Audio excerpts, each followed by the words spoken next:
Hey, welcome to the monitor. That's for you. I'm pointing at you because you're watching it. As always, I am Peter Rubin, senior editor at Wired. They keep doing that. One of these days we'll get it straightened out. At any rate, we are getting ready for Comic-Con. I'm actually there right now, but the magic of television means that I tape this first. But for the show, we're actually going to get ready for Comic-Con, the place where I am right now. Not right here, but right now. And a pick for your DVR.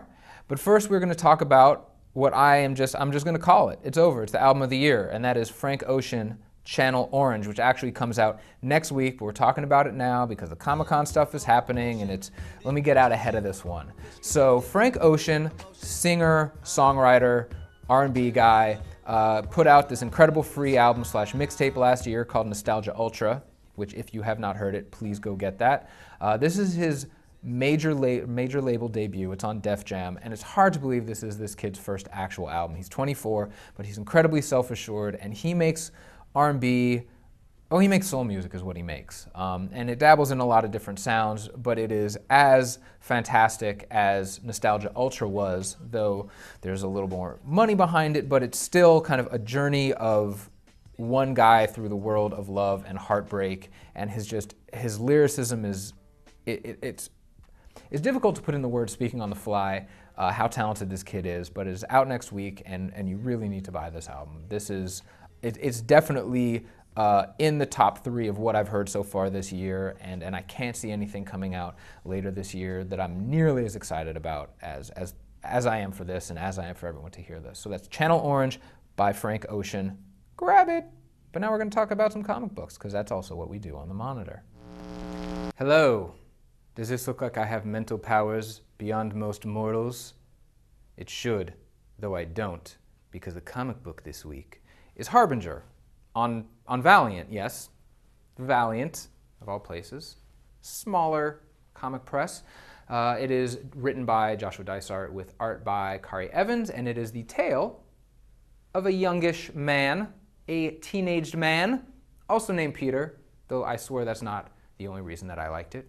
A teenager named Peter with mental abilities. I can only arch this eyebrow, so even though I'm going from this hand to this hand, I'm not going to change eyebrows. Mental abilities, telekinesis, MK Ultra style mind control. Looks like martial arts, but that's not what he does, though he probably could with his mind. At any rate, it is the beginning of a long saga about his discovery by another man with similar powers, and you get the sense that these are people who have lived and done their craft over decades, centuries, perhaps even millennia. And Peter's decision in the first issue, which tack to take, which path to go on. Is he going to join these people? Is he going to stay on the lam where he's being pursued by possible government agencies? We don't really know for sure. We just know that there's a lot of stuff that's going on. And we're going to sort it all out in future issues. I always love coming in on series at issue 1. And I also love giving a little shine to the presses that aren't as much at the forefront. I'm always talking about DC and Marvel and Top Cow and IDW and Image and Dark Horse. But Valiant, promising little title there. Let's give it a shot. Harbinger, pick it up. Back to you. Okay, thanks for that. There's obviously way more comic stuff to come. That's just a taste. So let's talk about TV, and in particular, let's talk about Showtime for a second, because last year they've had some good shows in the past few years. Weeds and Nurse Jackie, and some people like Californication. I don't, but some do.